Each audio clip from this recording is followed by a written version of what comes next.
Will you join us?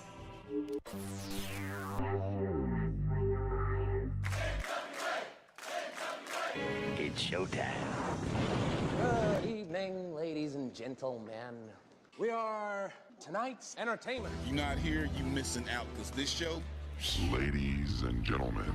All right, listen up. And now, the moment you've all been waiting for. It's time for the Alliance Guys podcast.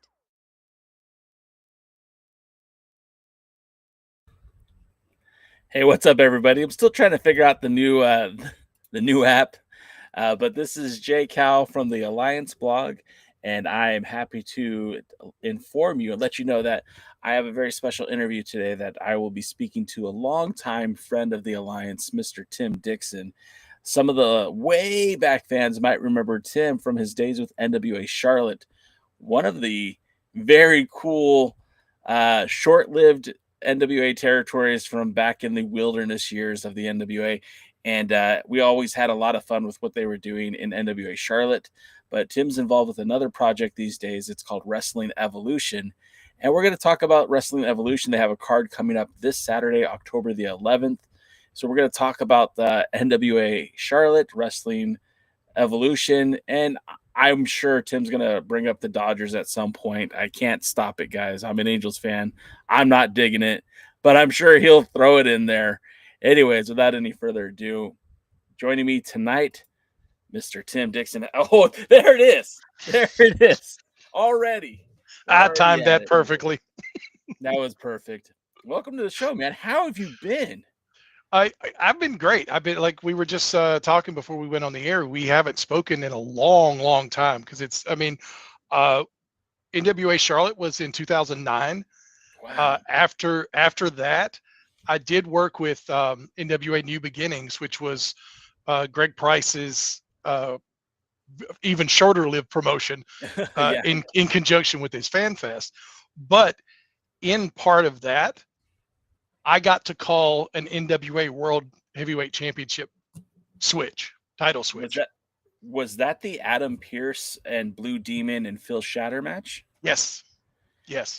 And a lot of people, again, so for those of you who are tuning into the Alliance Blog podcast for the first time in a long time, of course, Adam Pearce is a former five-time NWA World Heavyweight Champion before he became the Raw General Manager for WWE Programming. And he was essentially what we like to consider the measuring stick of success for NWA World Champions of that time.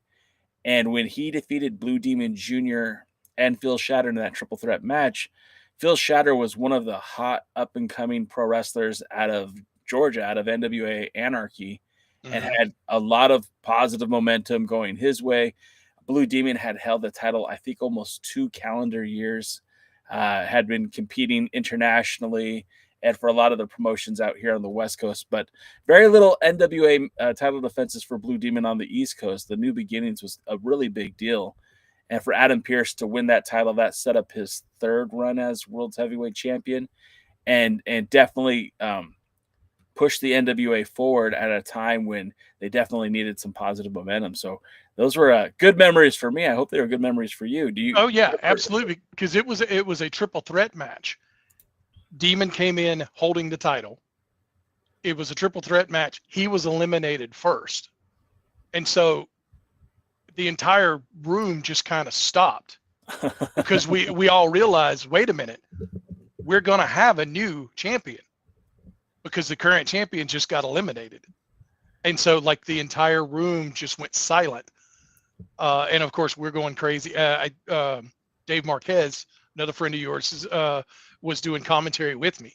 Okay. And so we were going nuts at that point because we knew that we were going to see another heavyweight champion to come in. So yeah, and it was a crazy night. It was a kind of a false finish to make it look like Phil had gotten the title, but then it got reversed and it was Adam's win. And so it was a crazy night. Tully Blanchard was booking that for Greg back then. So that was my first time working with Tully. So you mentioned from the Charlotte area, that's what I grew up on. I grew up on the Horsemen, Ric Flair, Tully Blanchard, Magnum TA, Nikita Koloff. That was what I grew up on. And there was a little moment, just to kind of pull back the curtain. There was a moment backstage. They were explaining what was going to go on at the end. And, I didn't know, Tully didn't know me from Adam, but he's there and he's telling me, what's going to go on. I was like, all right, I'll get it over for you. Yeah. And he goes, I know you will. And like the 6-year-old kid inside me just went, "Ooh!" It was just awesome. That is an extreme vote of confidence from somebody who's legendary status with the NWA, and that sounds phenomenal.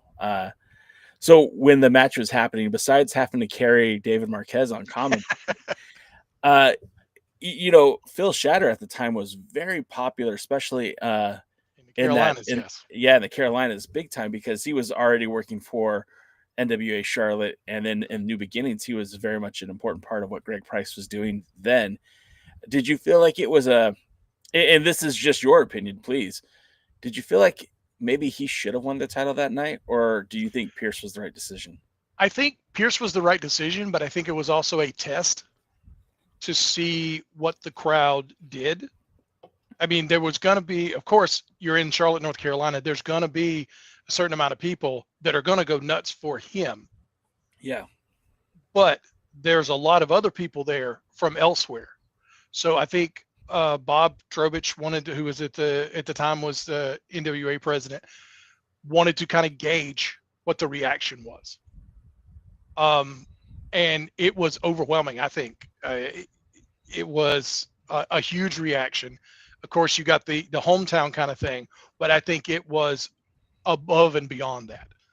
I think Phil had the momentum. I think at some point, if he didn't, move on to other promotions, I think he would have gotten, at the time he was the NWA national champion, which is usually the step right before you go to the world title. So I think that was a kind of a test to see how the crowd reacted to possibly him winning. And I think that would have been a logical next step. Him and Pierce had an incredible match. I think they could have had many more incredible matches. I think that was, in my opinion, it was a test. I always liked what Shatter brought to the ring. He had a lot of tenacity. He was he's a juggernaut compared to a lot of the guys that were wrestling for the NWA at the time. I mean, he had size, he had strength, and he looked. I always use this term. Well, I use it now. It's the wrestling poster test. If you put that guy on a poster, does he look like he belongs? And absolutely 100% Shatter did. That dude walks into, that's same kind of thing as I think Heyman talked about it one time. It was a bar test. If this guy walks into a bar, you going to notice him? Yeah. And the answer with Phil is absolutely. You can't. There's no ignoring him. Yeah, he had the size, he had the look, he had buckets of charisma. I mean, he was, and on top of it, he's a great guy. I keep saying he was, but he is a great guy. And I wish he'd have got a little more chance on a national stage. But he's perfectly happy in his life now, and even the better for it. So I mean, he had his experience, and now he's a dad, and that's what he's concentrating on, and that's good for him. You and I are both fathers. I don't think there's a job out there that's more satisfying than being a dad. Yep. And absolutely, it's one of the best things I do every day, waking up and having my two little ones. My oldest is 21 years old. I think your oldest is about 23. That age, right? 23. Yep. So like one of the best things in the whole world is having those conversations. But then I still have my youngest is going to be 11 tomorrow. So it's like, oh wow, time flies, my friend.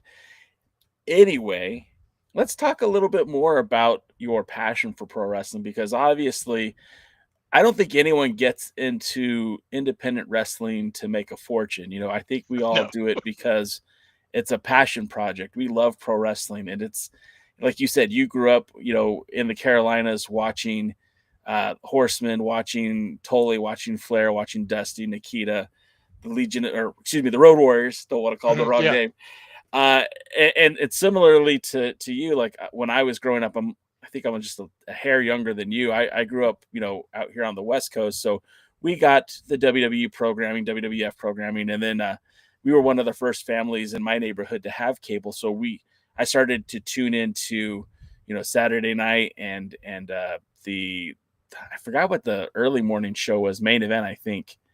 And I would watch as much Jim Crockett, NWA, WCW promotions as much as I could. What was it about pro wrestling that you think that lured you in? I think a lot of the pageantry and the larger than life personas and the guys, they are. I'm a huge comic book fan as well. So these guys are real life comic book superheroes, and the storytelling has always been my thing. I've been a writer since I was very young. So that's also what brought me into the business, is being able to tell stories. And I do that from two different standpoints. I do it as a booker, but also as a play-by-play guy. I'm there to help them tell the story that they're telling in the ring, because what they're doing, a lot of it needs to be explained to people. And that's what I'm there for. And that's what, like when they're working on the arm, they're setting up for their finish maneuver. And you weaken that shoulder, you hit the neck breaker or whatever their finish is. And that's why you're doing that. And that's what I'm there to help elevate that and tell that story and build on what they're doing in the ring. I guess when you were working with Charlotte, NWA Charlotte, were you involved with the booking then as well, or is that something that is just more recent for you, being a part of? No, well, I was in the booking meetings and I would throw in ideas here and there, but for the most part, JD Costello and Jay, I've forgotten Jay's last name. They were the main bookers, but we would meet usually weekly to go over everything so that I would know. I was also the production manager. So not only did I need to know as a play-by-play guy where we were going and what we needed to do, I needed to instruct my cameramen where they needed to be and what we needed to catch.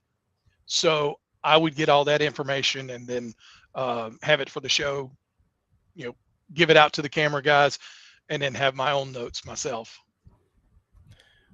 During those days when you were, you mentioned Tully for New Beginnings was booking for Greg, and you kind of popped as like you said, your 6-year-old self was like unbelievable. When you were working with NWA Charlotte and NWA New Beginnings, were there talents that you just kind of like, yep, that's why I'm doing this. It's because of this guy right here. Like, did you have those moments where you'd meet somebody and just kind of mark out a little bit? Not really with those two promotions. I mean, other than Tully, the moment I already talked about with Tully. I honestly, the real reason I started what really drug me into it was Ric Flair when I was a kid. Oh. And I've never had a chance to work with Rick. I've been at shows that he's been at, and I met him once on like a book signing thing, but I've never actually worked a show with him. Worked a show with 2 of his sons, but never actually worked with him. So I never was really awestruck when I was working there. The only other time, like the moment with Tully was one thing. There was another time when I was working a show with Magnum TA. Oh yeah. And he was our commissioner for the night. So I was the ring announcer at the time for that show. And there was one moment where he was going to reverse a decision or he was going to do something. And so I had to take the microphone over to him because he can't get in the ring. Yeah. So he comes over on his little scooter and I take the microphone over and I told the ringside photographer, when I'm over there, I want all the shots you can get. Because this is, I mean, again, Tully Blanchard and Magnum TA. That is one of my most vivid memories of a kid watching wrestling. Is during their I Quit series. Yeah. Baby Doll was out doing an interview with David Crockett. Magnum comes out. They start jawing back and forth. He grabs Baby Doll and lays a kiss on her. Would not go over today. It's pretty much straight up sexual assault. But, right. But he's kissing her. David Crockett is losing his mind, screaming, "She likes it! She likes it!" And all of a sudden, Tully, like a truck, comes out of nowhere and hits him, lays him out, and they are in the floor of the TV studio. Yeah. Just jackhammering, punching each other full on, because in a situation like that, you've got a camera within like 2 feet of you. You got to lay them in. So they are jackhammering, punching each other in the middle of this TV studio, and I'm sitting as a kid just in rapt attention. Yeah, eating this all up with it. So that, like I said, is one of the most vivid memories. I remember watching Flair, but that moment is something that's seared into my brain. And so when I worked with those guys, it really made an impression on me. And it really, like I said, I told the ringside photographers, like, okay, I want all the pictures. I want you to get as many pictures as you can. So that's awesome. I have never had an opportunity to work with anybody that I was connected to as a youngster, but like, I got to share some times with guys like, Adam Pearce, of course, and like a Scorpio Sky. And then when I don't know if you follow AEW at all, but he just made his return just a few months ago to AEW after a long absence. And he didn't tell me that he was going to be making his way to TV. In fact, I had spoken to him literally a week earlier, and he was just telling me how he wanted to get out of his deal. I was like, oh yeah, I mean, I get it. They're not using you on TV. And then I'm sitting there in Ontario, California, and I'm in the nosebleed section watching AEW, and he made his return, and I marked out like a kid. Yeah. And it was so cool because, this is somebody that I've been watching wrestling for such a long time, and I had that connection to, and getting to see him re-debut for AEW, and they treated it like a big deal. It was really cool to see him come back, and that's the closest thing I have to having one of those moments. But I think that's what's cool about wrestling, is because it transcends traditional art, it transcends traditional entertainment. Like, if you watch Roseanne, like, sure, you love the characters, but you don't have an emotional connection to them like you do with pro wrestling. And when a character leaves or comes back, it doesn't resonate with you the same way on TV as it does in like pro wrestling. And it's very close to sports, but even still, like, you're a Dodgers fan, and I'm sure you've been a lifelong Dodgers fan, but when there was times when a player gets traded away, it's like, okay, I'm sad that he's gone. Yeah. You don't really have much hope for that person to return to the team, where pro wrestling, that's not like that. We guys come and go all the time. Yeah. So, sorry, I kind of went off on a tangent there, but you brought up the romance of pro wrestling, and it just kind of made my brain work that way. And piggybacking off of what you were saying, also, I have those moments of guys that I watched when I was a kid and working with them now, but I've also got moments of watching FTR debut on Raw. Sure. Those guys, I've known those guys for years. Yeah. And specific, it's hard for me to break gimmick names, because I've always told guys, I only speak in gimmick. I don't want to know your real name. Yeah. Because if I know your real name, I'll mess up on the air. So I don't want to know your real name. So I still think of Cash Wheeler as Stephen the Fever Walters. That's what I knew him as on the indies. And him specifically, I've known literally since he broke into business. Wow. I was the first night I was introduced to him. I was introduced to him as Stephen LB Walters. The LB stood for Lodi's bitch, because he was traveling with Lodi at the time, and he was carrying the bags, he was getting the stuff, and because he was sitting under the learning tree with Lodi. And so that he was literally just barely into the business right then. And so to see him, Dash, I've known, but not as well. I worked with him when he was Casey McKnight on the indie scene around the Carolinas. But to watch them debut on Raw that night, hear the pop, and like you said, for them to be treated like such a big deal. It's a huge thing. I love watching it. I love watching them on AEW now. I'm not as much of a fan of AEW as I am still the WWE product. But to watch them be accepted as one of the greatest tag teams in the world today, it does my heart good. It's awesome. I love watching stuff. Love these bitch. Yep. That was what it was. So because you brought up the FTR and because you've been connected to the NWA over the years, I have to ask, I don't know the answer to this. Were you a part of the NWA revival event that took place in North Carolina where they crowned a new World Junior Heavyweight Champion? No. When was that? Okay. So that was like in, I guess like 2011. That was an event that was literally produced by Bob Trowbridge. Now he didn't run events. This was an event that Bob Trowbridge put on, and they crowned a World Junior Heavyweight Champion. It's funny because you mentioned FTR and I mentioned Scorpio Sky. Both Stephen Walters and Scorpio Sky were in that tournament, and it came down to Chayce Owens and Kevin Douglas in the finals of that tournament. That Kevin Douglas won the junior heavyweight title that night, and then would proceed to feud with Chayce Owens over the title for a couple of years after that. But just you brought it up, and it made me think, oh man, I remember when Steve Walters was in the NWA World Junior Heavyweight title tournament. And go ahead.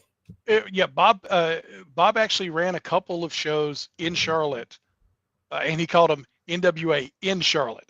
That's right. Not long after NWA Charlotte had shut down. I was there for those.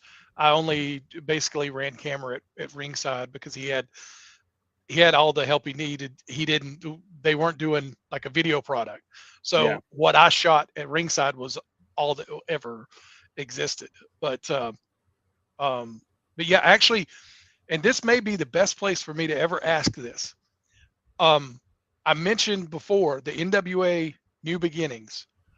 When I was able to do play-by-play and call a NWA World Heavyweight Championship title switch. I have never watched that. I have never seen it. As far as I know, it's nowhere out there. So if anybody out there knows where I could find it online, I would be eternally grateful. I will start looking for that because I do think it exists. I think I've seen it. Oh, so that would be great. I will. We're gonna put that out there into the universe. I think I'm gonna look for it for you. If I find it, I'll let you know. Because I'm almost positive I saw that match. I'm almost positive I remember you calling that match. Yeah, we streamed it. If I'm not badly mistaken, it was streaming, but I don't know if it's still out there somewhere. But I've never been able to find it, and that's like I said, that's something. Like I told the NWA Charlotte guys when they started, it's like, okay, you've got these 3 letters. You're in one of the few places in this country where that still means something. And because I grew up in this area, they still mean something to me. And calling a NWA World Championship title, just calling the match, but calling a title change is a huge deal for me and something that I'm very proud of. And I tell people at the drop of a hat because that's something not many people have done that. So right. There's not good. Well, you think about it, since 1948, there hasn't. It's been around for a very long time. There hasn't been that many title changes over that course of time. So, I'm not saying that it doesn't happen ever, but it's not happening it's every rare weekend. when it happens. Exactly. Yeah. And that's pretty cool. Like I said, I'll keep my peepers peeped for that one. That would be Because great. you're right, that's a cool moment, and it would be very nice for you to be able to see it. Of course, in 2011, streaming services weren't super great, so I'm weary of the quality of the video. But Yeah. I'm sure we could track something down for you. I'll keep my eyes open. Yeah, that would be great. Now, I do want to talk about Wrestling Evolution, but it would be remiss if I didn't ask you if you were following the current NWA. Do you watch it at all? You tune in into Roku to see NWA I watch it Power? occasionally. Yeah, I watch it occasionally. I don't watch it as much as I should, because it like you said was saying before, it has the history. It has a special spot for me. So I feel like I should watch it more. It's just one of those things that I never actually sit down and do it. And they've got some great talent there. And the deal with Roku is a great deal. It gets them into a lot of households. So it's a great thing. And I haven't watched it since it was on Roku. But the production that I saw last time I watched is really good. And that's the other side of me. I'm a play-by-play guy, but I'm also the production guy. Yeah. So that's what I look at first thing. And one thing that I did notice is and I know why it is, the entrances of the wrestlers. There's no nat sound. It's generic music piped over. I know that's licensing. So I can watch it and know that that's a choice they made. It sucks, but you got to do it.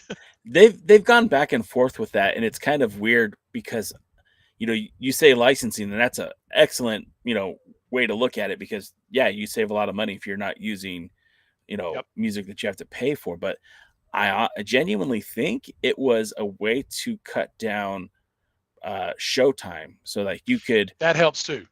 Without the entrance, you just have both competitors in the ring and you're ready to go.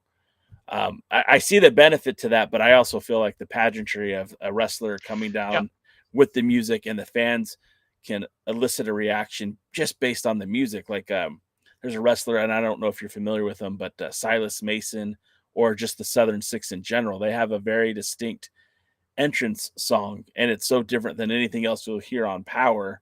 Yeah. And the minute you hear it, you're like, that's the Southern Six. And I feel like that resonates with the fans, and it gives you that opportunity. Like, I know this guy. Now I'm focusing in on what's happening. I feel like, and you're a production guy, so I'm sure you're well aware, like, how much that plays into telling that story and again, eliciting a reaction from the fans. Oh, absolutely. Yeah. It's a huge deal. I mean, you think about every time you heard the glass break, you knew who was coming out, and you knew it was getting ready to go down.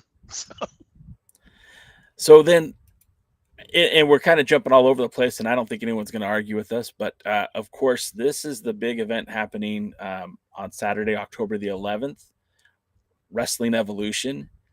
There's a card that's out. I've been trying to get into Wrestling Evolution, and it is a very easily digestible product. I don't know a lot of the guys on the roster. I've even looked up a few of them, and I honestly, I can't find them on the internet. So I'm imagining a lot of these guys are kind of new to the business. Yep. But what I love about what you guys are doing is it very much feels like studio style wrestling. And I know like a lot of the NWA fans who are watching this right now, they're looking for that. There's a lot of us that are looking for that. The NWA still kind of offers it somewhat, but they do like the instead of doing pay-per-views anymore, now they do what's called signature live events, which are just extended TV tapings. And I feel like it kind of steps away from what got them to the game. When the NWA under Billy Corgan relaunched television with Power, it was filmed in the Georgia Public Studio Broadcasting Center. It looked like right out of Jim Crockett Promotions. It had that feel, that look of that throwback, that bygone era. And I'm not saying that Wrestling Evolution has that same look, but it certainly has the same feel. The building is, I believe it's the same building that you guys are in on TV from week to week. The fans know what's going on. The way that it's lit is consistent. Like, you know what you're getting once you turn on the show, and the backstage segments are brief.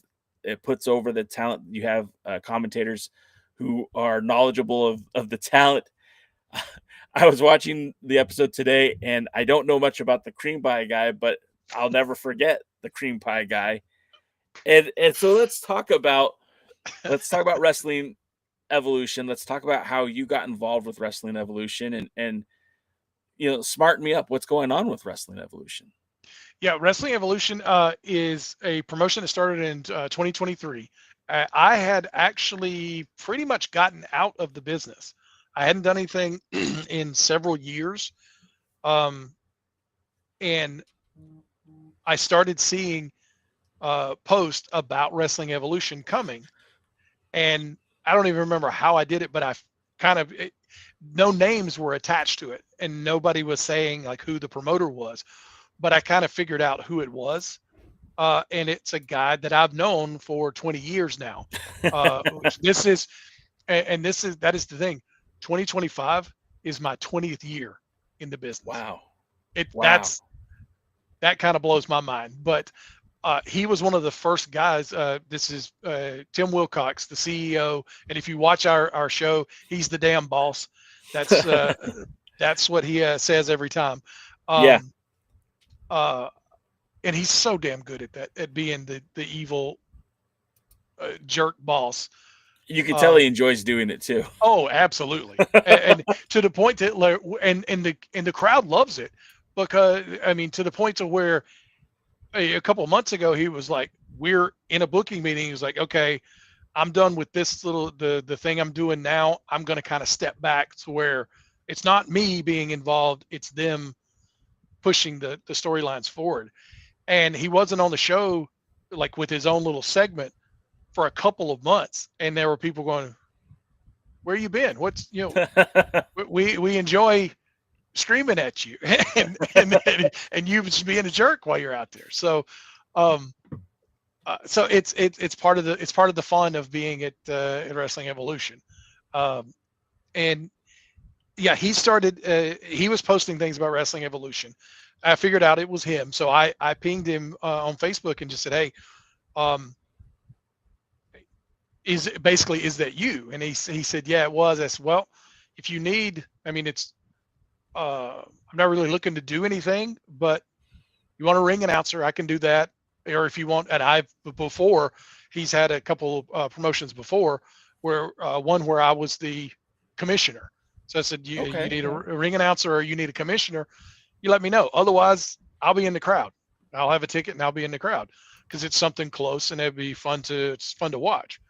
And then it just kind of slowly evolved in conversations. I was going to be his ring announcer. Then he was like, yeah, I'd really like to do a video product. And I was like, well, I can do play-by-play. And actually, honestly, I'd rather do play-by-play, but I don't know if I really have time to do the production side of it and do the editing. And he was like, oh, well, I'll just find somebody else to do that. And he never found anybody else. And I was like, all right, I'll do that. And then it just kind of steamrolled from there. And I have, from some of the other jobs that I've had in my life, I have a knowledge of studio or theater lights.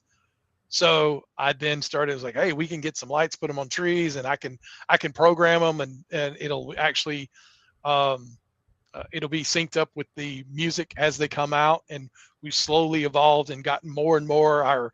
Our set has evolved and is now a full-on LED lit entrance way.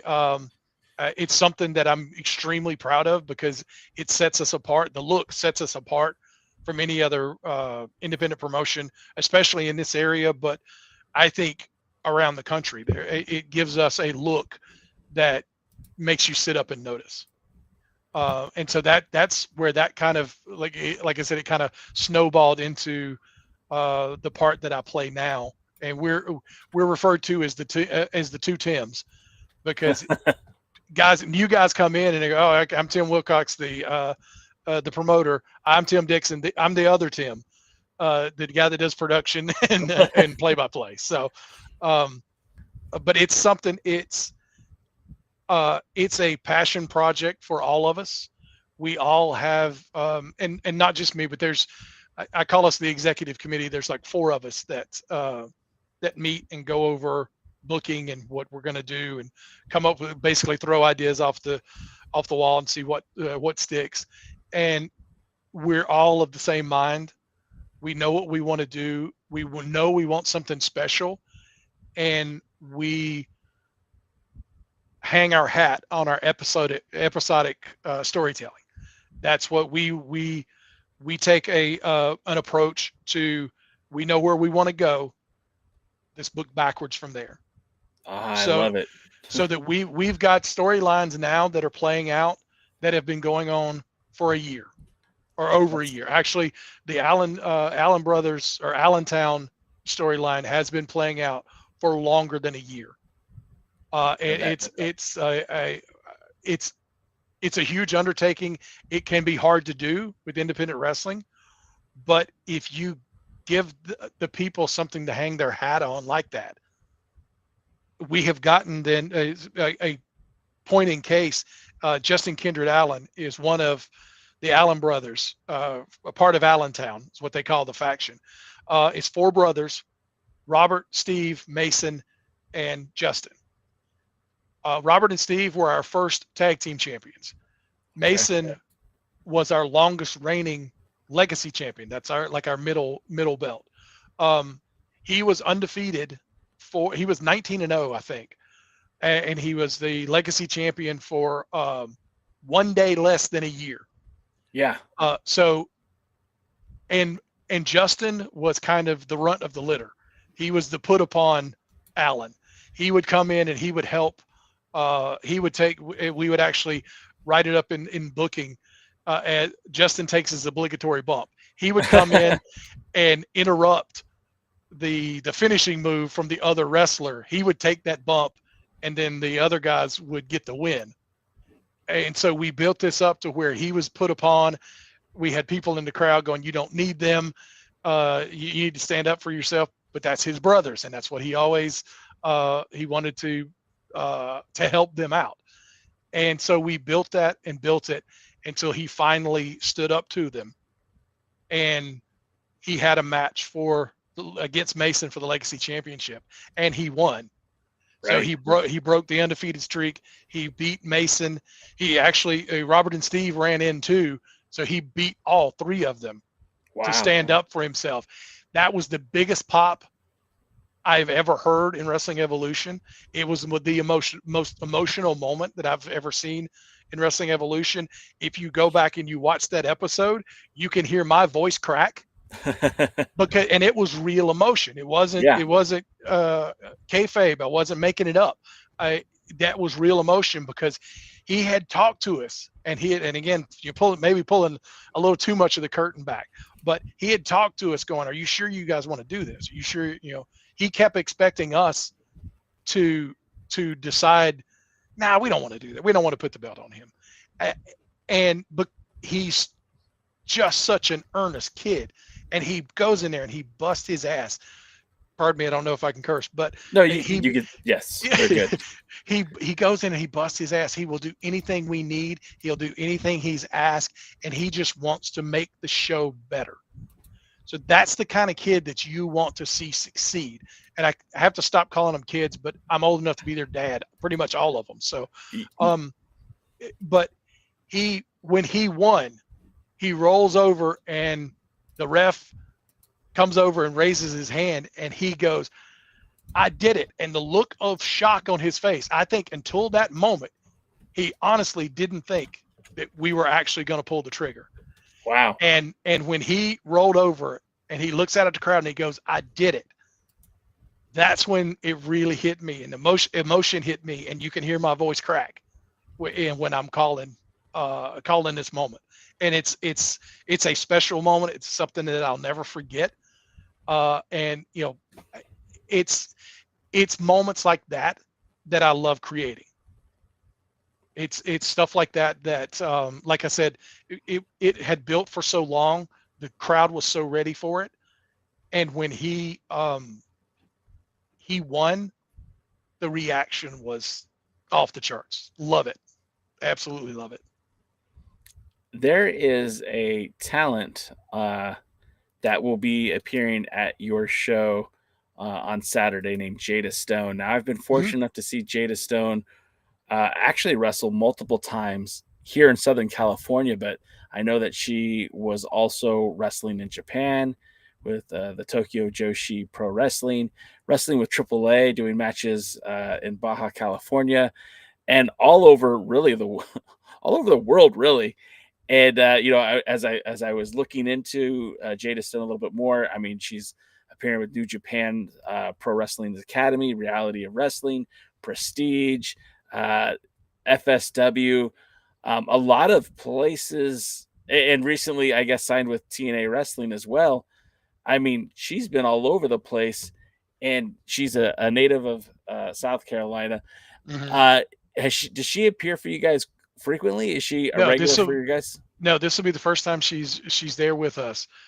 It's great to have her come in, and actually, yeah, she was supposed to go to Japan a couple of weeks ago, and she had an injury that she didn't know. She couldn't go to Japan, and she didn't know if she was going to be out for a while or not. Oh no! So thankfully, it turned out it wasn't as serious as she thought, and so she's going to be able to make the show. But yeah, this will be the first time she's there for us. We don't have a lot of female wrestling. It can be hard at times to find quality, and I think we all know this. It's hard to find quality female wrestling. The lady that Jada is going up against, Kaitlyn Marie, she is a regular for us, and she has actually wrestled for our Wrestling Evolution Championship. She wrestled our champion, the Dontay, and you have to say it like that. It's the Dontay Khalifah. You got to put the stink on it. And they had an incredible match, and I mean, and they were not. Neither one of them was holding back. They were swinging the lumber, as I like to say. So yeah, she holds her own against at least a good 75% of the male roster. I've seen her in incredible matches with. She had a match with Savannah Evans at a show we had, I think maybe a year and a half ago. I don't know if they owed each other money, but man, they were punching each other like crazy. But it was an incredible match. It was great. So my two follow-up questions to that are, first,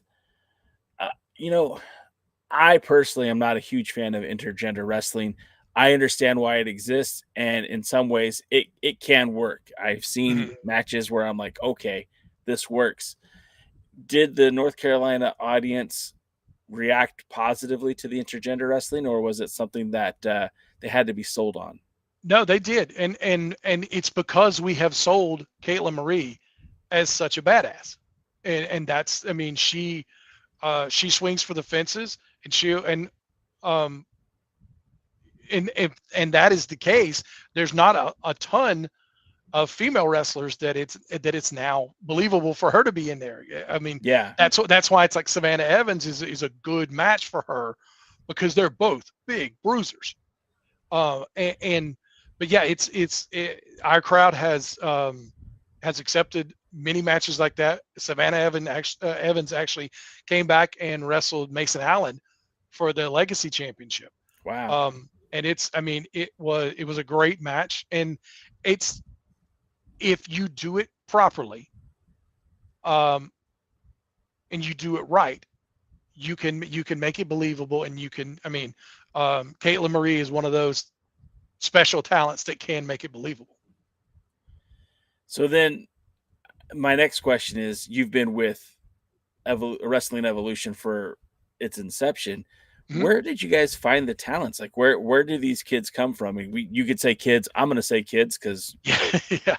I got a 21-year-old at home. I could say that. Where did you find these talented individuals? Where did they come from? We go around to a lot of shows. We scout a good bit. And that was one of the things, like I said, I had been out of the business for a while. So really, when we started, a lot of these guys I did not know at all. And there is an incredible school not far from us up in Greensboro called Firestar. They LeBron Cozone is the trainer there, and he has Jackson Drake, Javon Evans, both came from LeBron. Wow. Yes. That's good company. So that right there tells you all you need to know. He's an incredible trainer. We are in touch with him all the time. We go to see his shows all the time, and he's actually wrestled for us a couple of times. So we're in touch with the guys in the know around. And a lot of times we depend on our wrestlers, the guys like the Allens, the guys like Dontay, Khalifah. We talk to them. They know who's out there, and they know who they want to wrestle. And they are just as invested as making Wrestling Evolution a success as we are, because they want it to get bigger so that they wrestle in front of larger crowds. They've all committed. They've all Wrestling Evolution is their home promotion. That's awesome. Yeah. So it's and they have all busted their asses to make it what it is. And that is one thing that is so exciting about about Saturday's show. It isn't a new place. You were talking about it being the same place. This is in a new venue for us. Okay. So this is a big deal for us.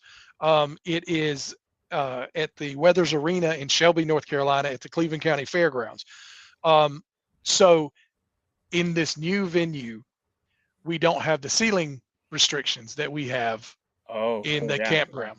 Yeah, I think you even mentioned that the first time you watched our product, that the ceiling looks kind of low. It was literally so low that guys standing in the ring could just jump up and grab the rafters. So nothing off the top rope. Nothing. Honestly, we did have a guy there one time. He was named Tiny Calhoun. Kind of a younger version of Haystacks. That was the whole point there. He was probably, he had to be 6'7", 6'8", and he picked up a guy, just a normal body slam for him. He just picked him up, and as he brought him up, the guy's foot hit the light. Yeah, it hit a fluorescent light, and so he slammed him down. The light broke, fell, and Tiny's got long hair, so the light tube fell and got stuck in his hair. And he's like, all right, let's keep going. And I'm sitting, our announce table is literally right up against the ring. Yeah. So they were going to keep going, and I went, no, stop and clean that up. And so we had to stop. I was like, we're not doing light tube matches. So we stopped and we cleaned it up, and then they went on about their business. But they were just like, all right, let's keep going. Let's go. I mean, that's the right attitude, but wrestler safety is exactly important, as well as the audience too. Like the audience too, yeah. That's one of the things that I don't want to have, the internet come after me. But the whole light tube thing is just wasted on me. I don't want to go to a show where that's a part of it. I was watching, like I said, the most recent episode you guys put up, and I fell in love with one of the guys on the roster, and I think it was his debut. And I really hope he comes back, because this kid was excellent in the ring. And that was Soulfly Manny Lowe. Manny's been with us a couple times. Ooh, yes. He is so good. And like I said, and I don't mean this to sound negative, I'm not familiar with anybody on your roster. It's just what I've seen now. Like outside of Jada Stone, who has been in, Southern California working, I'm not familiar with these guys. So this guy made such an impact on me, and I'm watching him wrestle, and he's so crisp. His strikes look like a martial artist, and he's fast, he's clean. I'm like, I want to see more of this kid right here. Like, I feel like he'd be a great addition to any junior heavyweight division. Absolutely. And he was such a good talent, and I wanted to put him over, because I was watching it, and I was just, Literally, I'm on a treadmill trying to get my steps in for the day. I'm like, this kid's got something special right here. Yep, absolutely.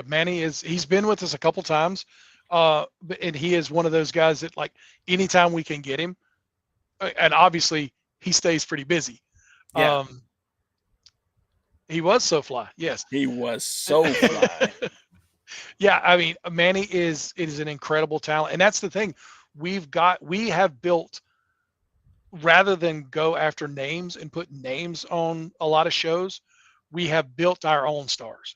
Yeah, and that, I think, like I said, the whole all of Wrestling Evolution is on the same page. We would rather build our guys rather than depend on a name to put butts in the seats, because those butts are not going to come back. But if we get Dontay Khalifah over with that crowd, they're going to come back to see him. The Dontay Khalifah. Pardon me, yes. I don't want him coming after you later. He will. He does. Yeah. He was actually, that's the thing. I was the guy doing the first interview he did and I was the first one he told to put some stank on it. So I hang my hat on that. So, but yeah, Dontay is a guy who, he has a thirst for the business. He was a collegiate wrestler. He is now a high school coach for wrestling. And he has a thirst for the business. He worked for a good while with another promotion as their cameraman. So he understands that side of it as well. He knows how to work a camera. He knows how to put himself over. And that's another thing. A lot of what I do in Wrestling Evolution, I go back to the days when I was in college and we were running the college radio station. The way we looked at it, take those students and teach them how to get a job in a radio station nowadays. That's the way I look at this. When we're doing Wrestling Evolution, when we're doing promos, we have Beer City Bruiser, who used to be on Ring of Honor. He's one of our agents. Caprice Coleman, current color commentator for Ring of Honor. He is our other agent. Wow. And a lot of times Caprice does the backstage interviews for us. Yeah. But I'll shoot them because if I'm not having to actually do them, I'll take the camera and I'll shoot them because I know what I want. Right. And I always insist on having Bruiser there because I want to look at it and go, okay, that was okay, but we can do better.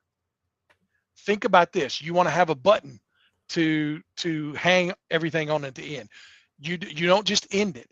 Stone Cold didn't just end his interviews. That's true. He said that's the bottom line because Stone Cold said so. You knew what it wasn't just a catchphrase trying to sell a t-shirt. That doesn't hurt, but it drove it home. It is a badass line to end a promo. Think about that. And that's why I insist on having Bruiser there to go over that stuff, because I look at it as we want to take these guys and we want to make them better. We want to improve their promo skills. We want to improve them in the ring.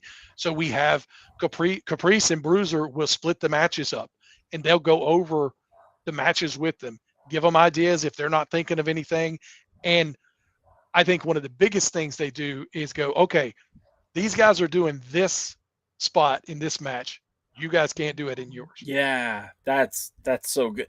One of my biggest complaints about all of pro wrestling, and it's all across the board, is when you have a match, for example, AEW, they'll have a cage match, and the match before it is like a weapons match, and they kind of evolve into the same thing, and you're like, I just watched this. Yep. And I even hate it when like they'll use somebody's finishing move in the match, prior to the other match. You're like, wait, no, that's his finishing move. You're supposed to protect that.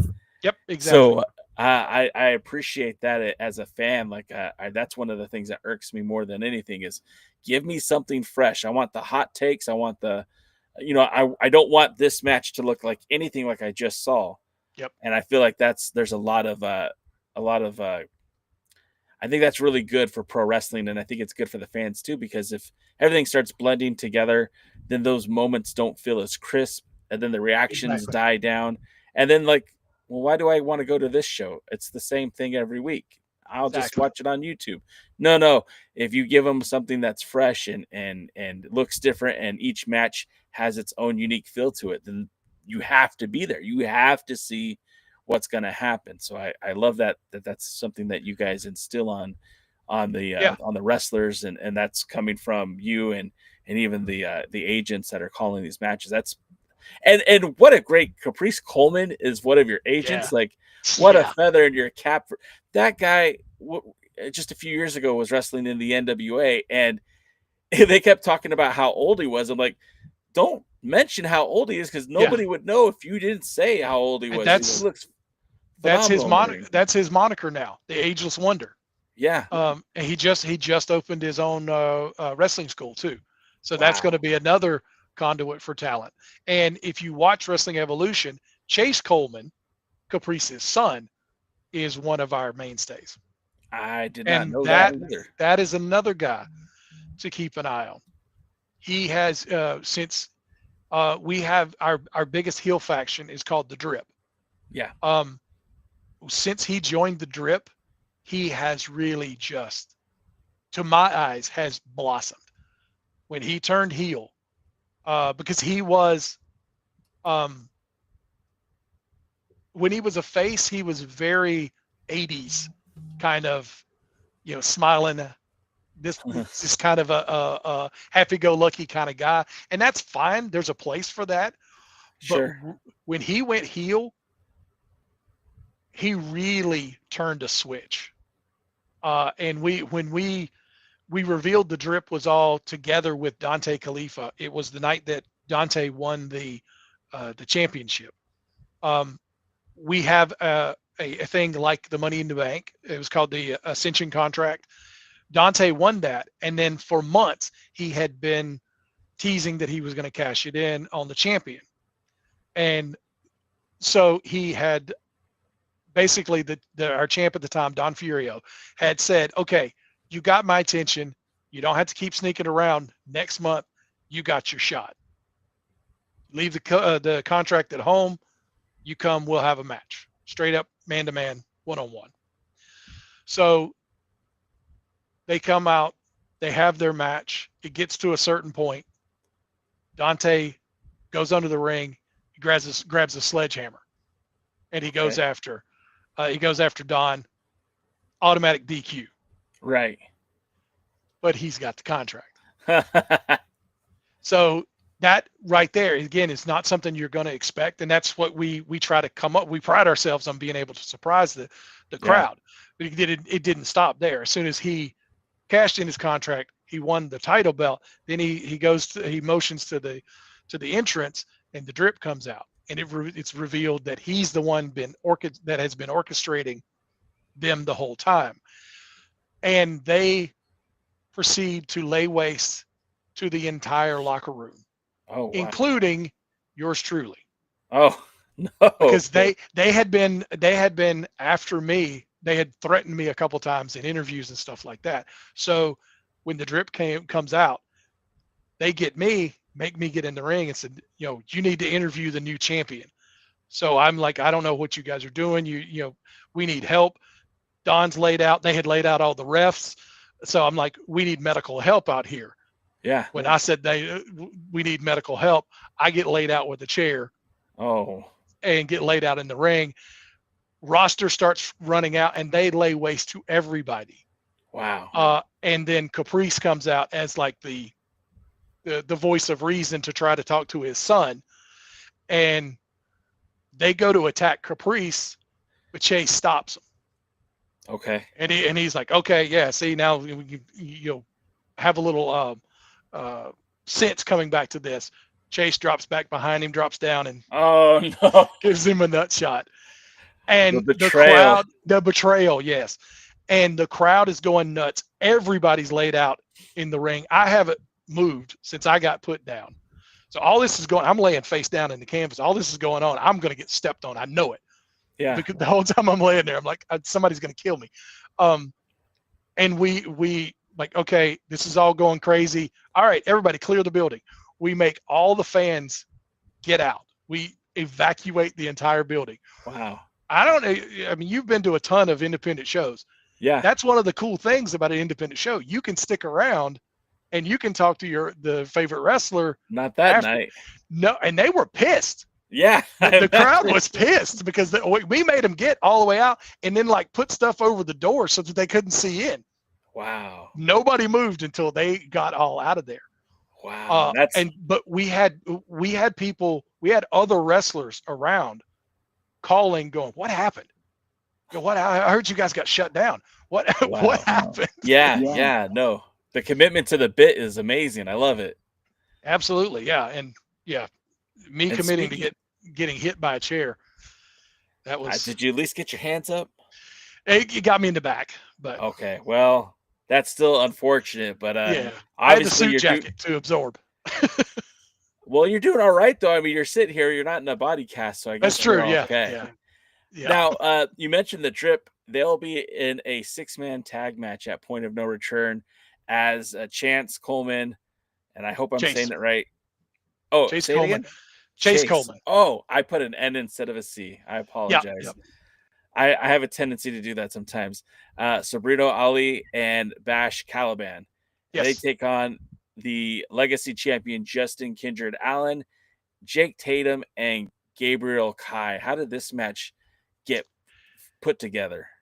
The Drip has been a thorn in Justin's side. They don't like him, so they've been antagonizing him for the last couple months, and to the point to where last month's show, Jack Tatum was against Justin Kindred Allen for the Legacy Championship, and it was like, okay, I'm not putting up with this. You guys are basically just picking on him. So he has said, you know what? He's got other friends as well. Gabriel Kai is a guy who, for my reasoning, he's not there enough. I love Gabriel. He is an exciting competitor. He looks like he looks Samoan. I honestly, I don't know if he actually is, but he has that look of a Samoan wrestler. Yeah. And he's so just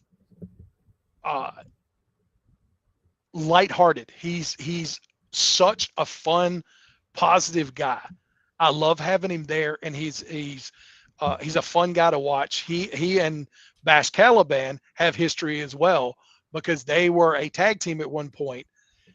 Oh. And were having no success, and Bash went with his new manager, James R. Hustle, and turned on Gabriel. So Gabriel, this will be the first time Gabriel's been back in a while, so he's looking to get a little revenge on Bash.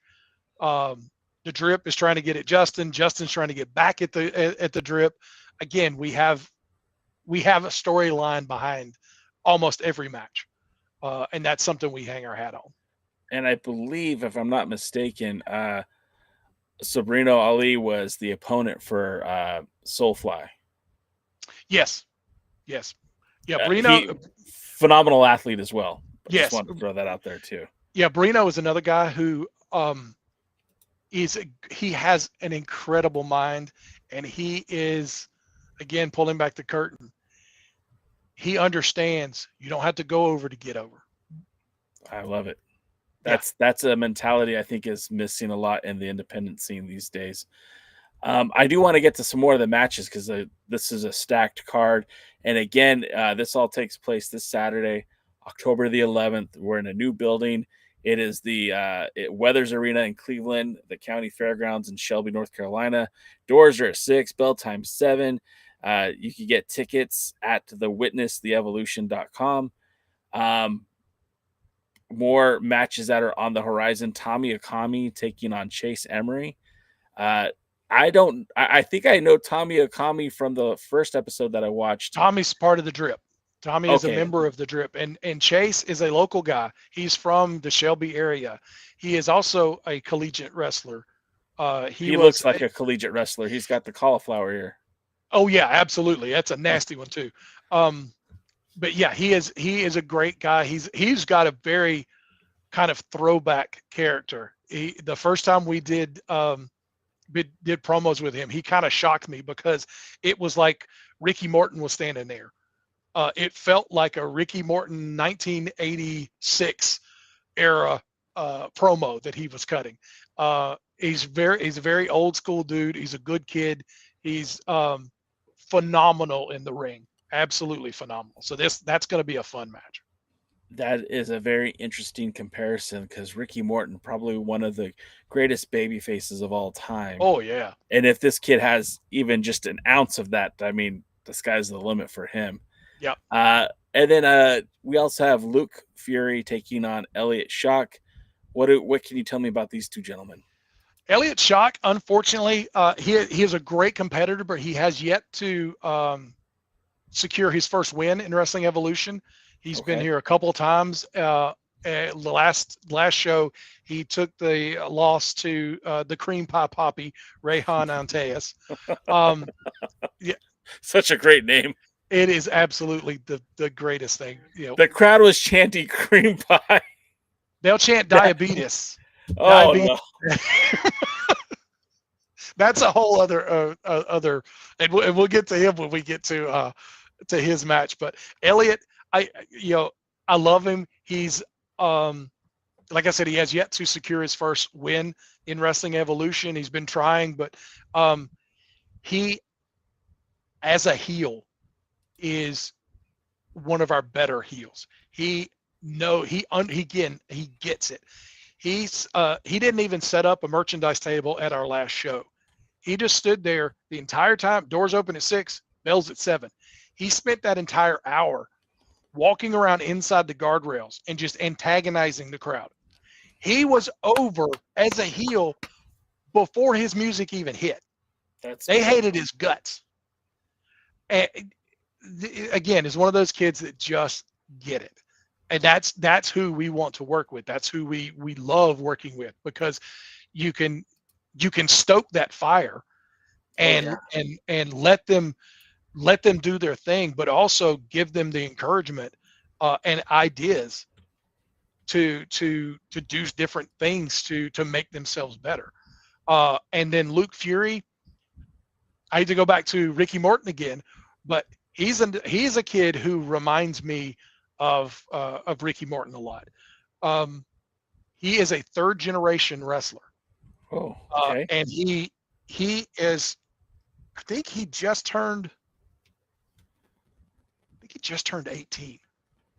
But he's been wrestling for, I think, 3-4 years.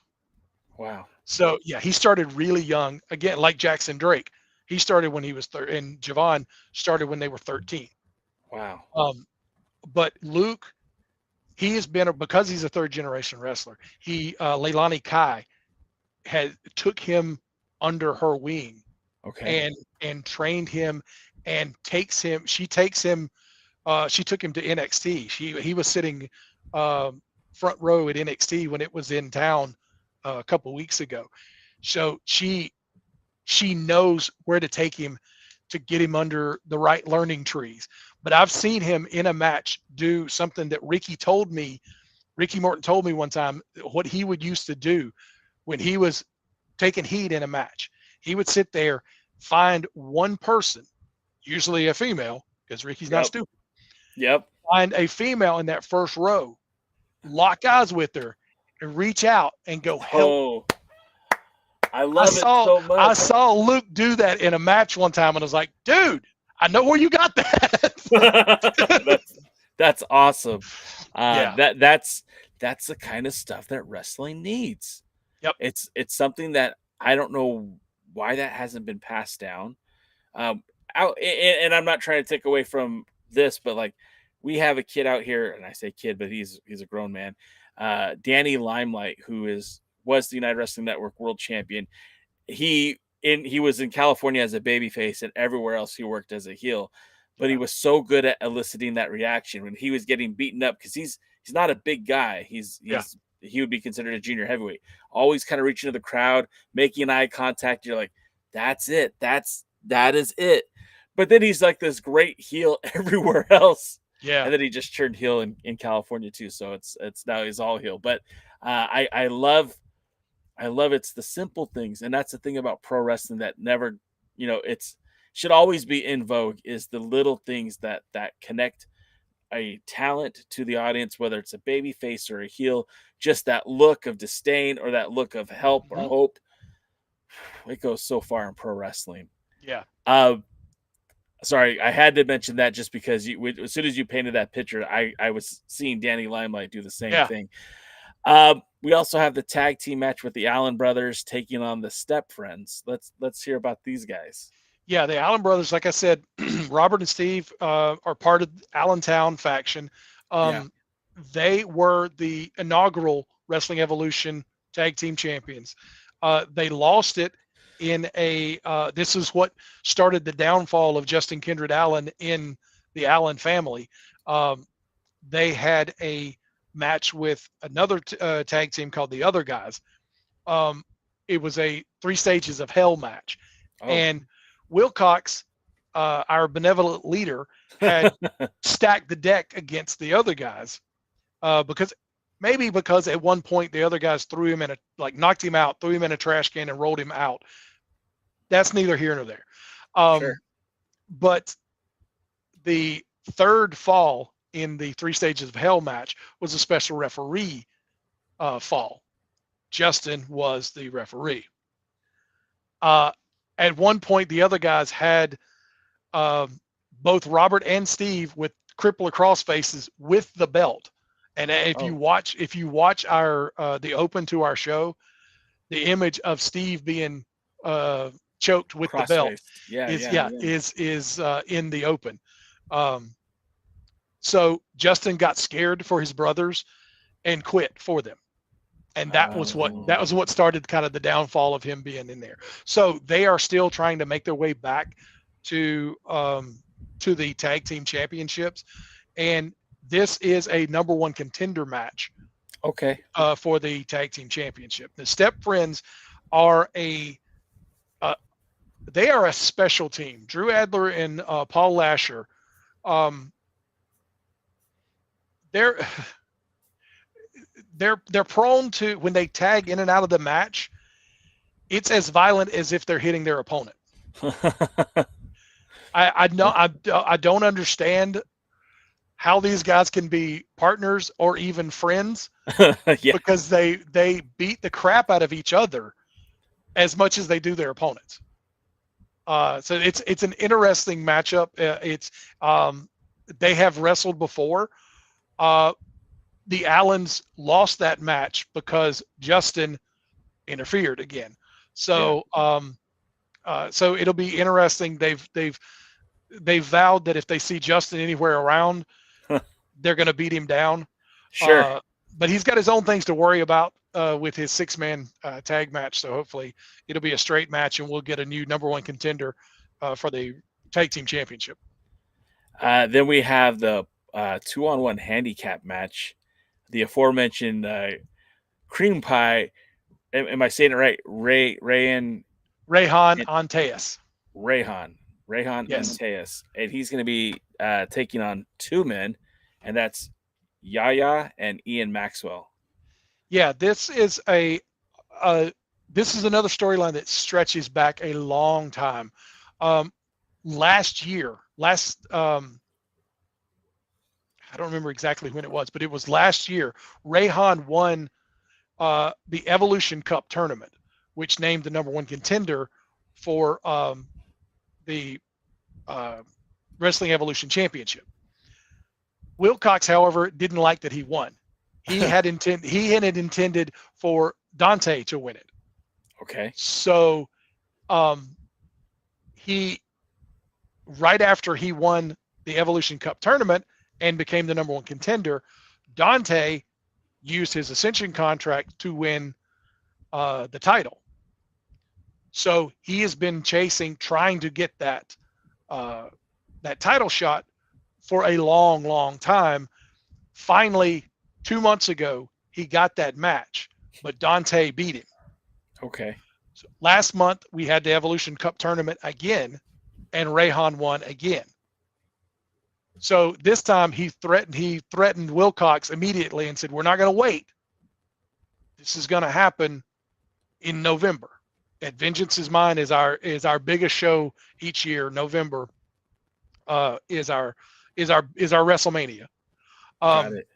So he said, "We're not waiting. It's going to happen in November." And Wilcox told him, "Okay, yeah, it'll happen if you make it there, because next month in October you're going to face Ian Maxwell and Yahya." He's already faced and lost to Yahya before. And Ian Maxwell, this is going to be an interesting team, because Ian Maxwell, his moniker is Fast as Hell Ian Maxwell. You can look at Yahya. He's no speed demon. So you literally got speed and strength all in one team to take on the Cream Pie Poppy, Reyhan. And that name is interesting because, well, it's twofold. Excuse me. Reyhan is a rapper, and he does his own music. Oh, so that's cool. That is really cool. Yeah. So his song that he comes out to is his own, and it's Cream Pie Poppy. He's in the song. He's not talking about Little Debbie. And that song is filthy. Yeah. So absolutely filthy. Kids, when you're out there Googling this, make sure you put the safe search on first. And that could get some bad results. And the whole crowd sings it. The whole time, including kids, sing it as he's coming out. And I'm just like, oh no, this is not right. So the best thing that I've heard all day. But the crowd will go out, and I don't know how much they spend, but certain members of the crowd will go out and spend huge amounts of money at like Sam's Club and places like that, and come in with tons of oatmeal cream pies. So when he comes in the ring, poses for the hard camera, and they all come flying. So no streamers. It's cream pies. Yes. And they are everywhere. There's spots on the canvas where they've been like the heel will stomp it to like mash out the cream pie. So it's mashed into the canvas. I've had them picked up and thrown at me. One of the guys that wrestled for us one time, JAC, he was throwing like Nolan Ryan fastballs at my head with those. And we're sitting, like I said, right ringside. So he's standing up there just peppering me, coming straight out at me. And I mean, it was insane. But it's a fun experience because his whole entrance with his music, they're singing, the lights are doing their thing. They're throwing cream pies in there. It's such a fun experience. We even did like a last show when he was wrestling Elliot Shock. We kind of did a New Jack thing where they left the music playing while they were doing the match for a little bit. Amazing. I do want it. We have, I think, at least 2 more matches to cover. And if I miss anything, please let me know. But also the tag team championship match, Hustle and Flow versus the Expensive Attraction. Hustle and Flow won those titles from the Zenith, right? The Tevin, correct. Tevin D. Turner. Thank you. I was trying to say Tevin T. Turner, and that wasn't right. And J.R. Miller, they won those titles back in July, so they've held those titles ever since. What can you tell me about these guys, and what can you tell me about their opponents? Hustle and Flow, actually both of these teams are young tag teams and very high speed, high octane tag teams. The Man Cave Session, that is we call him our CFO. He's our Chief Fun Officer. He handles little segments in between matches. Okay. To like get the crowd involved, and he does trivia contests and gives away tickets to the next show and stuff like that. So it's real cool. It's something we do to make sure the crowd's getting involved, and it's a special experience there. Yeah. But yeah, I'm sorry. Hustle and Flow and and Expensive Attraction both are very high octane offense. You're going to see a lot of high flying stuff. And now that we don't have the ceiling restrictions that we did before, we're going to see a lot more. And that's what I always say. Like if guys are wrestling hustle and flow, they'll powder out to the outside. It's like, you're not safe out there with hustle and flow. Makes it worse. It happens a lot. So this is going to be a fun match. Expensive Attraction also faced the Allen brothers for a number 1 contender match for the tag team championship a couple months ago, and the Allens lost that one. So they don't have they won the tag team titles for the first time, but since they lost them, they've had several number 1 contender matches, and they've lost each one of them. So they don't have a great record in number 1 contender matches. But that the hustle and flow is going to be an Expensive Attraction is going to be a great match. Some of the best tag team wrestling around, according to Man Cave Sessions. I mean, look, I think when done properly, tag team wrestling is probably the best style of wrestling there is. And it's good to hear that you have some good tag teams at Wrestling Evolution and competing for the tag titles. That's always going to be fun. That brings us to the main event. At least I think it's the main event. Yes, it is. The Wrestling Evolution Heavyweight Championship match. St. Julious taking on the Dontay Khalifah. And he's mean mugging the camera. That's what he does. He's fronting the drip. I mean, this guy looks intimidating. Tell me about this matchup. And obviously, the cream pie poppy is going to be waiting eagerly to see who wins this match. Exactly. Yes. Whoever comes out of this match as the champion will have Reyhan waiting on, if he makes it through, Yahya and Ian Maxwell. Right. They will have Reyhan waiting on them next month. But St. Julious was in the Evolution Cup tournament final last month, but was taken out by the drip. So he used that to lobby to say, okay, I was taken out. I didn't have an honest shot at this. So that got him a title shot this month here at a point of no return in Shelby. Dontay Khalifah is the longest reigning Wrestling Evolution champion. He won last November. So if he makes it through here, through point of no return, it will be a year that he has held the title. But he has now held it longer than anyone has in the history of Wrestling Evolution. He has proven his dominance time and time again over different opponents, several different title defenses of huge proportions. I don't know if you've watched the match with Dontay and Jaquan McNair on the episode that went up last week. I didn't get to that one yet. Okay. That one was an instant classic. Jaquan McNair is a guy who, again, we look for guys like this that have an actual amateur wrestling background, because they have physical tools that immediately translate into professional wrestling. Course, yeah. Jaquan was All-American wrestler, so he and Dontay went into it to put on a clinic, and they absolutely did. It was an incredible match, and it's one of those things that when I'm there calling a match, I can tell. I a lot of times a guy will ask me, if guys will ask me after their match is over, ask me what I thought about it. Right. And a lot of times I can't really tell them until I've edited the match.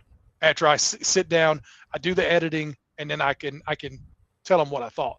This one I could tell was special from where I was sitting over there calling the match. It was an incredible match, and the main event of the last episode, the Allentown Civil War, was another one that was special from the get-go. But Dontay Khalifah is an incredible young talent. St. Julious, on the other side, also an incredible young talent. Both men very young in the business, but have shown leaps and bounds that, like, you wouldn't think that. I mean, Dante's been doing it, I think, 2 years now. Julious, I believe, may still be in his rookie year. Wow. But he has shown incredible, and both of them came from Firestar Wrestling, LeBron Cozone. So again, that's, what I was talking about. We know where to watch to get good guys. We know where to watch. So yeah, it sounds like it. It sounds like it. I think this card looks spectacular. I guess my final couple of questions are: one, what's the turnaround time from when this event is filming this Saturday, October the 11th, to when it will be up on YouTube? Like, typically, how long is that turnaround time? What we do is for each live show we have one show a month, and what we do is we make 2 episodes out of each live show. Okay. So everything before intermission is 1 episode. Everything after intermission is another one. That's so great. that one before intermission, that will air the day before the next live show. Got it. So it's 4 weeks before you'll see what happened the last month. That gives enough time. Well, it gives me enough time to get it edited and get it done. Right. And also it's far enough out so that people won't say, "Oh, well, I'm not going to go. I'll just watch it next week when it comes out." Yeah, it gives a sense of urgency. Yeah, exactly. For NWA fans, we are kind of in this perennial. For example, they already filmed their 77th anniversary show and a set of TV tapings, and they're coming up on their October event, and they're loading it up with stars. Like, this is a huge event. It's going to be at the Center Stage in Atlanta, but TV's not advertising it because there's like 3 months of wrestling in the can that they have to get to. I feel like that's a bit much. I think if you could give me a month before the show, I could live with that easily. I could live with that.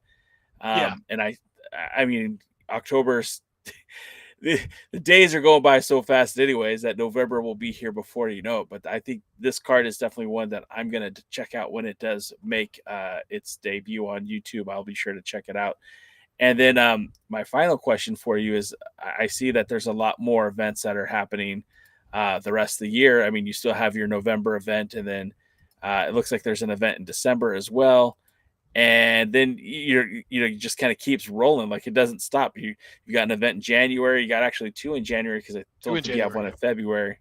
But it just, like, you guys have dates already lined up for the rest of the year up until October of next year. I think that's awesome. Was that by design? Oh, absolutely. Yeah. It's past. We've got all the way through December. Decided the dates themselves we have landed on. The venues haven't been completely nailed down yet. In December, the November show is back to the cross country campground for Vengeance is Mine. December's Vendetta show will be at a new venue again. It'll be at the National Guard Armory in Lincoln, North Carolina. So we're stretching out into new places that don't have the ceiling restriction that we do at the campground. Campground has been a lot of fun. It's been a great place, and we've done this show Saturday will only be the second show we've ever done outside of the campground. So it's been our home for 2.5 years, but we want to kind of stretch out. We want to go into, like, Shelby is a larger market than Denver, North Carolina is. Lincoln is also larger. We don't have the restrictions, the ceiling restrictions, because we have a lot of guys who are high flyers, and it kind of limits what they can do. So they can't really show the fans everything they can do if they don't have that ability to do stuff like that. And also, Shelby, I'm just coming from a production side. Shelby, I'll be able to have complete control over the lights. Oh, cool. In the campground, we can cut out all the lights except for my lights that are programmed, but they're skylights. And until the sun goes down, I hate those things because it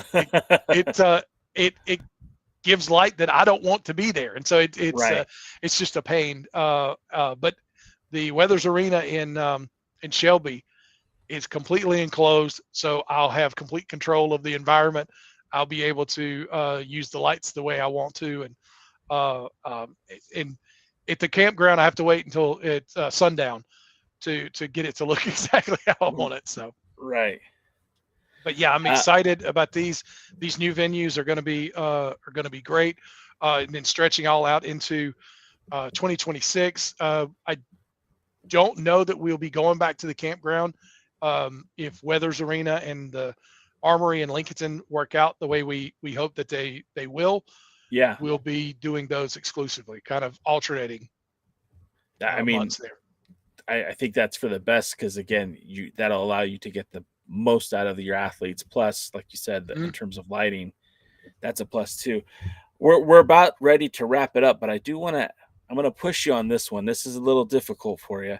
I'm asking you to put on your salesman hat because the majority of the people who are listening to this podcast, diehard NWA fans, watch Power every week. It's very hard to fit additional wrestling into a schedule. If you're watching the NWA, you're watching WWE, you're watching AEW, it's hard to find time to add more wrestling into that. Give me your best pitch on why folks should tune in to Wrestling Evolution and get on board with what you guys are doing in North Carolina. I think Wrestling Evolution is one of the, and of course I'm biased, but I think Wrestling Evolution is one of the best episodic wrestling programs out there. When I look at what we're producing, I don't look and compare it to other independent. I want mine to stand up to Power. I want it to stand up to AEW. I want it to stand up to WWE. That's what I look at. I mean, I don't have the budget. Sure. I don't have the lighting, but I want the way I put the shows together. I try to cut all the fat off the bone. That's what you were talking about. The promos are very quick. Yeah. That's by design. I tell them there's no reason to lollygag through this. Cut the fat out, give them exactly what they want, tell them what you're going to do, and then get out of there. And it sells it. It sells it without being long and bloated. If we can keep people from fast forwarding, that's the best case scenario. And that's what I always, when we are booking the shows, we're looking for action, excitement, characters that people can get behind, and we build those characters on a monthly basis. And I think it's one of the most exciting wrestling programs that you can watch out there on YouTube. I say, you give us a chance. If you give us a chance and you watch it, you'll want to watch more. I think that is absolutely fair and a great way to pitch the show because, I have watched, I'm on episode 2 that I've watched, and it's hard to find that time, but it's worth it because, like I said, these young guys, these up and comers, I feel like we're watching the future of the sport. Absolutely. And I really feel like that is, it's fun to be on the ground floor when you see these guys come into the business, and I feel like that's what a lot of us are going to get if we're watching Wrestling Evolution. So, Tim, I want to thank you again for your time. I only expected this to go an hour. We're in almost an hour and 40 minutes over here. So we'll wrap it up here. But again, thank you so much for your time. Best of luck on October the 11th. And best of luck with your Dodgers. And best of luck with everything with Wrestling Evolution. I hope you guys keep kicking that door down and putting on the best product you can. Jay, thank you for having me on. I appreciate it. Always, brother. And if we don't talk again sooner, let's not wait 10 years because that's too long. No kidding. All right, Tim. Thank you so much. That was Tim Dixon. Dixon Knows Best. I don't even know if that's his moniker anymore, but Wrestling Central. I have the links in the video description. Check it out. They're on Facebook, Instagram, and of course, YouTube. You don't want to miss it. It is a very good time. It's a fun show. And until next time, my friends, I appreciate you hanging out with us. We will see you at, wait a minute, hold on now. We will see you at the matches. Thanks for joining the stream. This has been a presentation of Alliance-Wrestling.com. We genuinely appreciate your support. Would you consider subscribing so you'll never miss a future episode? I'd also like to remind you we do a live stream every Tuesday at 5 p.m. before NWA Power. You can find us on social media at the Alliance Blog, and until